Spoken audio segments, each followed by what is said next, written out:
ሰላም ጤና ይስጥልኝ ውዶቼ፣ እንዴት ናችሁ? ደህና ናችሁ? ሁሉ ሰላም፣ ሁሉ መልካም። እኔ ጋር ሁሉም ሰላም ነው፣ እግዚአብሔር ይመስገን። አለሁላችሁ። ለቻናል አዲስ ሆናችሁ ላይክ እና ሰብስክራይብ በማድረግ ቤተሰብ ይሁኑኝ፣ አበረታቱኝ እያልኩ እንግዲህ ውዶቼ ዛሬ ይዤላችሁ የመጣሁት ለየት ያለ ነገር ነው። ሰሞኑን የምናያቸው ነገሮች በሁሉም ክልሎች እስከሚባሉ ድረስ ኢትዮጵያ ዳር እስከ ዳር አንዳንዴም ይሆናል አይደለ? ውጭ የምንሰማውን አገራችን እያየን ነው። የውጭ ጠላት ሳይሆን እርስ በርሳችን ቢሆንም ግን መርጦ አልቃሾች ባንሆን ዘር ብሔር ባንለይ እኛ ኢትዮጵያኖች ትላንት አያቶቻችን የውጭ ጠላትን አንበርክከው ከሀገራችን ያስወጡት ዘር ብሔር ቀለም ጎሳ ሳይለዩ ነው፣ እንደ አንድ ኢትዮጵያዊ ማለት ነው። ግን አሁን ላይ ሁላችንም በልባችንም በአስተሳሰባችንም ተከፋፍለናል። ይሄ የኔ ጎሳ፣ ይሄ የኔ ጎጥ፣ ይሄ የኔ ቋንቋ፣ ይሄ የኔ ብሔር እያል በማይረቡ ነገሮች ተከፋፍለናል። ግን ዋናው ነገርና ቅሉ እሱ አልነበረም። እኛ ኢትዮጵያኖች የሚያምርብንም አንድ ስንሆን ነው። አንድ ስንሆን ኃይል አለን። አንድ ስንሆን እናሸንፋለን። አንድ ስንሆን እግዚአብሔርም ይቀርበናል። ሁላችንም በየእምነታችን አንድ ሆነን ስንጸልይ ብሔር ቋንቋ መከፋፈልን ትተን የተወለድነው ከብሔራችን ጋር አይደለም፣ የተወለድነውም ከቋንቋችን ጋር አይደለም። ቋንቋችን የተሰጠን ካደገን ከተወለድን በኋላ ነው እንጂ ቋንቋችን የምናገኘው ሳንወለድ ለእኛ ተብሎ የተቀመጠ ነገር ምንም ነገር የለም። ለእኛ ተብሎ የተቀመጠው ኢትዮጵያዊና ኢትዮጵያዊነት ብቻ ነው። የተፈጠርነው ከአፈር ነው፣ የምንሄደውም ወደ አፈር ነው።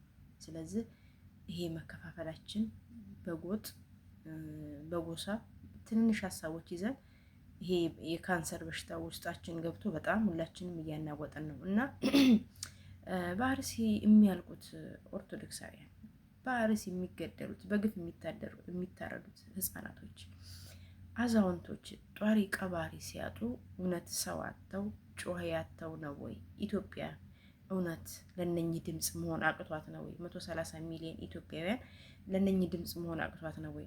በዛ አጋጣሚ ብዙ ኡስታዞች በጣም ቅን ልበ መልካም ኡስታዞችን ሳናመሰግን አናልፍም። ትክክለኛ ኢትዮጵያዊነት የትላንቱን ማንነት ትላንት የነበረውን ያረሱ ኡስታዞች ከልብ እናመሰግናለን። ከልብ ማለት ነው። እና የትላንቱን የማያስታውስ ትላንቱን የማያውቅ ዛሬን አያውቅም። መቼም ቢሆን ትላንትን ማስታወስ ግድ ይለናል። ወደኋላ ዞር ብለን አንገት የተፈጠረው ዞር ብሎ ለማየት እስከሆነ ድረስ የትላንቱን ያስታወሱ ኡስታዞች በጣም በጣም እናመሰግናለን። ድምፅ የሆኑ ከአባቶች ይልቅ ኡስታዞች ለምን ንጹሐኖች በግፍ ይገደላሉ ብለው ብዙ ኡስታዞች ድምፅ ሲሆኑ ነበር። ብዙ ኡስታዞች ደፈር ብለው ገብተው ጠጠር ያለ ቃል መልእክት ሲያስተላልፉ ነበር። አባቶችስ የሃይማኖት መሪዎችስ ምን እያሉ ነው? እውነት የህዝብ መሞት ግድ ሰጥቷቸዋል? ሰው በመሆኑ ብቻ መሞት የለበትም ብለው ያምናሉ? እውነት የተሰጣቸውን ኃላፊነት በአግባቡና በስርዓቱ ተወጥተዋል? እውነት ጠባቂ እረኞች ናቸው ብለን እናምናለን? በአሁኑ ሰዓት እውነትስ አባቶች አሉን፣ የበላይ ጠባቂዎቻችን አሉ ብለን ተስፋ እናደርጋለን? በፍጹም። ተጠሪዎቻችንስ እነማን ናቸው? እውነት እንደሚባለው አኗኗራቸው እንዴት ነው? የተፈቀደላቸውስ ህይወት እንዴት እንዲኖሩ ነው? ይሄን እናስባችሁታል? ከዛሬ 3 ዓመት በፊት የስልጣን ሽኩቻ ሲመጣ ምዕመኑን ጥቁር ልበሱ ብለው ምዕመኑን አስለበሱ። ያኔ ለነሱ ብለው እንደሆነ አልተገነዘብንም ነበር። ያኔ ምዕመኑን ጥቁር ሲያስለብሱ ብዙ ክርስቲያኖች ሲታረዱ፣ ሲሞቱ፣ በግፍ ሲሰቃዩ እስከ ስቅላት ሲደርሱ ያኔ እውነተኛ የቤተ ክርስቲያን አባቶች ያሉ መስሎን ነበረ። ያኔ ሁሉም ምዕመን ፀጉሩን እየቆረጠ ሁሉም ምዕመን ድምፅ ሲሆን ሁሉም ምዕመን መስዋዕትነት ሲከፍል እውነት የቤተ ክርስቲያን የበላይ ጠባቂዎች አሉ ብለን ነበረ። አሁንስ ቤተ ክርስቲያን ሲቃጠል፣ አሁንስ የእምነት ቦታዎች ሲጠፉ ቢያንስ በዚህ 8 ዓመት ውስጥ ብዙ ቤተ ክርስቲያን ወድመዋል እናውቃለን። በሶማሌ ላይ በተለያዩ አካባቢዎች ብዙ አብያተ ክርስቲያናቶች፣ ብዙ መስጂዶች ጠፍተዋል። የድሮ መልካሞቹ ቅኖቹ ስለ ብሔር ስለ ቋንቋ ሳይሆን ስለ ሃይማኖታቸው ብዙ ዋጋ ከፍለው ያስቀመጡልን መስጊድና ቤተ ክርስቲያን ተቃጥሏል። በዚህ 8 እና 9 ዓመት ውስጥ ብዙ ነገሮችን አይተናል። ግን ታዲያ እኛ ምን እያሰብን ነው? እውነተኛ አባቶች ጠባቂ ያለን ብለን ምን እየሆን ነው? ግን ወዴት እየሄድ ነው? በቅርቡ ያጣናቸው ሼክ ሙፍቲን ከምንም በላይ እውነተኛ ስለ እምነት፣ ስለ ሃይማኖት፣ ስለ ትክክለኛይቷ ኢትዮጵያዊ እነሱ ሲሞቱ አብረው ተቀብሯል። ሼክ ሙፍቲም ብሔር የላቸውም፣ የሃይማኖት መድሎ የላቸውም። እውነት እኔ ሙስሊም ነኝ፣ ስለ ሙስልምና ብቻ ይመለከተኛል አላሉ። ስለ ሁሉም ድምፅ ይሆኑ ነበረ። ስለ ሁሉም ይመክራሉ፣ ሁሉንም ያስተምራሉ። ሌላ እስልምና ኢትዮጵያ ውስጥ አለ እንዴ? እኔ ሼክ ሙፍቲን በጣም ነው የምወዳቸው። በእነሱ የተነሳ እስልምና እምነት ተከታዮችን በጣም ወዳቸዋለሁ። ለምን? እስልምና ፍቅር ነው፣ እስልምና ሰላም ነው። ሙስሊም ማለት ሰላም እንደሆነ ስለማምን እየሰማው ስላደኩ ጎረቤት ሙስሊም ቢኖር ልጆቻችን እኛን ሙስሊም ጎረቤቶች ጋር አስቀምጠው ወፍጮ አስቀምጠው ገበያ የሚሄዱ ቤተሰቦች ነበሩ። ዛሬ ግን እየተፈራራን ነው። ዛሬ ግን እርስ በርስ እየተጠባበቅን ነው። እውነት የሼክ ሙፍቲን ተከታዮች ዛሬ ላይ ያሉ? አዎ ያሉትም ድምፅ እየሆኑ ነው። ትክክለኛ የሼክ ሙፍቲን ተከታዮች ድምፅ እየሆኑ ነው። ዛሬ ላይ እርስ በርስ ሽኩቻው፣ ዛሬ ላይ ይሄ ሁሉ መከፋፈል የትላንትን ማስታወስ ያለብን አይመስለንም። ዛሬ ላይ ኦርቶዶክሳውያን ወጣቱ ድምፅ ሲሆን፣ ወጣቱ ድረሱልን አባቶቻችን ሲል፣ አባቶች የት ሄዱ ታዲያ? አባቶች ምን ያዛቸው? ዛሬም ስልጣን፣ ዛሬም የሚያምር ቪላ ቤት ጂ+2 ጂ+3 ለጳጳስ መኖሪያ ይህ ነበር። ብዙ ጳጳሶቻችን እኮ ብዙ አባቶቻችን እኮ ስለ ሃይማኖታቸው ስለ ሀገራቸው የተሰዉ ሰማዕታት ጳጳሳቶች እኮ አሉ። ብፁዕ አቡነ ጴጥሮስ የሰላሌው እነሱ ስለ አንድ ኦሮሞ ብሔር አልነበረም የተሰዉት፣ ስለ አንዲቷ ኢትዮጵያዊ፣ ስለ ሀገራቸው፣ ስለ ኢትዮጵያ የምንጠራባት በየሄድንበት እኛ በየአረብ ሀገሩ ስንሄድ እኮ ብሔር እኔ አንድ ቀንም የዚህ ክልል ነኝ ብዬ አላውቅም። ለምን? ብሔር የለኝም። እኔ ኢትዮጵያዊ ነኝ። እኔ ብሔር የለኝም፣ ኢትዮጵያዊ ነኝ፣ ትክክለኛ ኢትዮጵያዊ። እኛስ ስለምንድን ነው እያወራን ያለ ነው? ስለምንድን ነው እየተባላን ያለ ነው? የሙስሊሙ መስጊድ ሲቃጠል፣ የሙስሊሙ ቤተ እምነት ሲጠፋ ለምን ብለን እኛም መነሳት አለብን። ለምን? እሱ ስላመነበት ብቻ ሳይሆን ለእኛም ታሪካችን ነው፣ ለእኛም ቅርሳችን ነው። ትናንት እንግድነትን የተቀበልንበት ትልቁ ማንነታችን፣ ህብረታችን፣ አንድነታችን ነበረ። መስጊዱ እኔም ያገባኛል ብለን ስለ መስጊዱ ማልቀስ ግድ ይለናል። መስጊዱ ሲቃጠል ፊታችንን ዞር አድርገን እሰይ እንዲጠፉ ነው ማለት የለብንም። የትላንት ነገስቶቻችንን የሰሩትን ታሪክ ማሰብ አለብን። ቢላልን አረቦች እንደሚያስቡት ጥቁሩ ኢትዮጵያዊው ቢላል ትላንት እንግዳ ስንቀበል ቢላል ለምንድን ነበር ተከትሎ ሄደው? አያችሁ አይደለም? ወደኋላ መለስ ብሎ ማሰብ፣ ስለ እምነት፣ ስለ ሀገር ወዳድነት፣ ስለ ኢትዮጵያ ማሰብ ግድ ይለን ነበር። ለምሳሌ ዛሬኛና ግብጽ ብንጣላ ትላንት ኢትዮጵያ ለግብጽ ስንት ውለታ ውላ ነበር። በንጉስ ዳዊት ጊዜና በንጉስ ዘርዓ ያዕቆብ ጊዜ ግብጾች ከኢትዮጵያ ምን ይጠይቁ ነበር? ዛሬ በብሔር የተከፋፈለችው ኢትዮጵያ ሳይሆን ድሮ ሉዓላዊነቷን አስከብራ የኖረች ኢትዮጵያ ግብጾች ምን ሲፈልጉ ነበር ከኛ?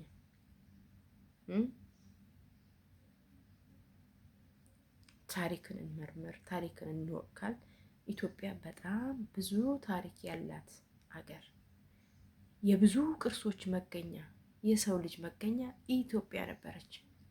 ዛሬ ግን እንዳለመታደል ሆነን ስንዴውን ወስደው እንክርዳዱን እንደዘሩብን በልባችን አንዳንድ ብሔርተኞችና ፖለቲከኞች በዘሩብን ነገር እምነታችንን ማንነታችንን ጥለን የሚያስጠላ ሆነ ነው። በጣም የምናስጠላ። ስለዚህ ሁላችንም እርስ በርሳችን ሁላችንም መስጊዱ ሲነካ ማልቀስ፣ ቤተ ክርስቲያንም ስትቃጠል ማልቀስ። ልክ ደሴ ላይ እንዳለው የሚካኤል ጠባቂ ብዙ ሙስሊሞች እኮ አሉ።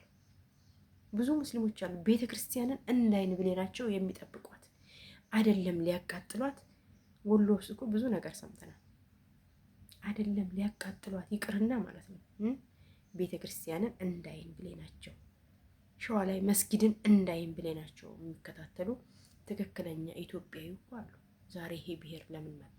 ዛሬ ይሄ መከፋፈል ለምን መጣ? አንቺ ከጅማ፣ አንቺ ካጋሮ፣ አንቺ ከሸዋ፣ አንቺ ከኦሮሞ፣ አንቺ ከአርሲ ለምን አስባለ? ለምን አስባለ? እኛ ቅመሞች ራሱ እኮ በየሄድንበት እንባላለን በብሔር እየተከፋፈል። እኔ የማረሳው አንድ የአርሲ ኦሮሞና የአምቦ ኦሮሞች በብሔር ይጣላል። ሁለቱም ከኦሮሞ ናቸው። ቋንቋቸው እኮ አንድ ነው። ሊያውም ኢትዮጵያዊ ናቸው። ለምን አስፈለገ? ለምን ይሄ ሁሉ ለምን አስፈለገ? እንደ ሰይጣንን የስራ ልምድ እየሰጠ ነው። ለሰይጣን የስራ ልምድ እየሰጠ ነው። እሱ ከኛ ነው እየተማረ ያለው። እኛ ከሰይጣን ብሰን ቆሽሸናል። ከሱ ብሰን ቆሽሸን ከርፍተን ሸተናል። ለምን አስፈለገ በብሔር መበላላት? ሙስሊምትሽን ብትወጃት ምን ችግር አለው? አንተም ሙስሊሙ ክርስቲያን ወንድምን ብትወደው ምን ችግር አለው? ታሪኩን የዘነጋ ትውልድ አንሆን ያስተሳስበናል። እርግጥ ነው ቤተ ክርስቲያን አጠፋም። እርግጥ ነው እምነቶች አይጠፉም። ቢያጠፏት ግራኝ መሐመድ ያጠፋው ነበር፣ አልቻለም። ዩዲት ታጠፋ ነበር፣ አልቻለም። ብዙ ነገስታቶች መጥተዋል ቤተ ክርስቲያን ለማጥፋት፣ አጠፋም። ግን ለሁሉም ፍቅር፣ ሰላም ይሻላል። እኛ የሚያዋጣን ፍቅር፣ ሰላም፣ አንድነት፣ መተሳሰብ ነው። በዛ አጋጣሚ ከልቤ የምወዳችሁ ሙስሊም ጓደኞች ያላችሁ ከልቤ የምወዳችሁ በጣም ከልቤ፣ ከክርስቲያኖች አስበልጬ የምወዳችሁ ሙስሊም እህቶችና ወንድሞች ያላችሁ የዚህ ብሔር አለለም ኢትዮጵያውያን የሆኑ ትክክለኛ በቃ ነጭ ርግብ ልባቸውን ንጹህ የሆነ እነሱን ሄዳችሁ ስለ እስልምና እምነት ብትጠይቋቸው ያስለቅሳችኋል። ምን አይነት ፍቅር እንደሆኑ በጣም ያስተምሯቸዋል። ፍቅርን ከነሱ ተማሩ። አንዳንድ እንጭጭ እስልምና እየከፋፈላችሁ የምትሄዱ ፍቅርን ከነሱ ተማሩ። ፍቅርን ከአሁን አንዳንድ መልካም ኡስታዞች ተማሩ። ፍቅርን ከነ ሼክ ሙፍቲን ተማሩ። ነፍሳቸውን ይማር። ከደጋጎቹ ወገኖቻችን አጠገብ ያኖራቸው። ብሔር የላቸውም። ለዚህ የለም። ስለ እውነት ሲናገሩ ነበር። ስለ እውነት ሲጮሁ ነበር። እንዳሁኑ ጳጳሳቶች ሳይሆኑ ማለት ነው።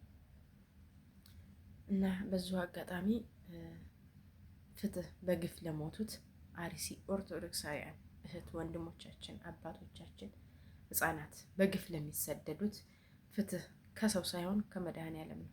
ፍትህ መድኃኔዓለም ፍትህን ይስጥ። አንድ ቀን ፍትህ መስጠት አይቀርም። የጊዜና የሰዓት ጉዳይ ነው እንጂ መድኃኔዓለም ፍትህ ይሰጣል። እስካሁን ድረስ በሰው ፍትህ ሰጭነት አልኖርንም። ፍትህን የሰጠን እግዚአብሔር ነው። ለወደፊትም ፍትህን የሚሰጠን መድኃኔዓለም ነው። ስለዚህ ውዶቼ ማሮቼ ሁላችሁም በየእምነታችሁ እምነታችሁን አጥብቃችሁ ያዙ። ሙስሊሞችም እምነታችሁን መርምሩ፣ ጥብቅ አድርጋችሁ ያዙ። ሰው ስላላችሁ የሰውን እምነት አትስደቡ። የእናንተን እምነት ሰውን የሚሰድብባችሁ እንደማትፈልጉ ሁሉ የሰዎችንም እምነት አትንኩ፣ የሰዎችንም እምነት አትሳደቡ። እምነታችሁን መርምሩ፣ እምነታችሁን ፈትሹ፣ የራሳችሁን ጥብቅ አድርጋችሁ ያዙ። ሁላችሁም በየእምነታችሁ አጥብቃችሁ ያዙ። ያ ምን ስላሏቻችሁ ሼኮቻችሁ የተለያየ ነገር ስላሏችሁ አትሂዱ። እርግጥ ነው አሁን ላይ ከእምነት ይልቅ ገንዘብ በዝቷል። ከእምነት ይልቅ ቪላ ቤት ስልጣን ሽኩቻ ነው።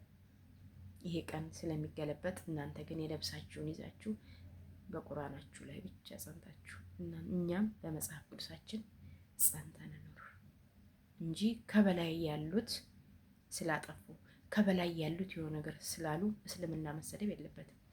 ከበላይ ያሉት ስለ ጮሁና ስለተንጫጩ ሼክ ስለሰደበኝ ኦርቶዶክስ መሰደብ የለበትም። ያጠፋው እሱ ነው እንጂ መሰደብ መጠየቅ ያለበት የእምነቱ ተከታይ ነው እንጂ እምነት አንሰድም። እምነት መስደብ ነውር ነው። እምነት የሌለው ሰው ነው የሰው እምነት የሚሰድበው። የራሱን እምነት የማያከብር ሰው፣ የራሱን እምነት የማይወድ ሰው የሰው እምነት ይሰድባል። ይነኝን አልደግፍም። ስለዚህ ውዶቼ እስካሁን ስለቆየሁኝ ስለተከታተላችሁኝ በጣም አመሰግናለሁ። እምነታችሁን አክብሩ፣ የራሳችሁ እንዲከበር። ሁላችሁም በየእምነታችሁ እወዳችኋለሁ። እኔ እምነት ውስጥ ችግር የለብኝም። የሁሉንም እምነት እወዳለሁ፣ የሁሉንም እምነት አከብራለሁ። ሰው ስለሆነ ብቻ እወዳለሁ። ብሔር የለኝም። እኔ የብዙ ብሔር ቅልቅል ነኝ። እግዚአብሔር ነው የምላችሁ። የብዙ ብሔር ጎንደር ነኝ፣ አማራ ነኝ፣ ኦሮሞ ነኝ። አማራ፣ ኦሮሞ፣ ጉራጌ፣ ትግሬ፣ ደቡብም ሊኖርብኝ ይችላል። የሁሉም ብሔረሰብ ቅልቅል ነኝ። አንድ ሰው አራት አያት አለው አይደለ? አራት አያት አለው። በአራቱም አያቱ የተለያየ ብሔር ነው። ዞሮ ዞሮ ሲመጣ አንድ ኢትዮጵያዊ ነው። አንድ ብሔር ነው ያለው። ስለዚህ ውዶቼ ለሃይማኖታችን ለሀገራችን ቅድሚያ እንስጥ። ሰላም እግዚአብሔር ከሁላችሁም ጋር ይሁን። ሁላችሁንም ወዳቸዋለሁ።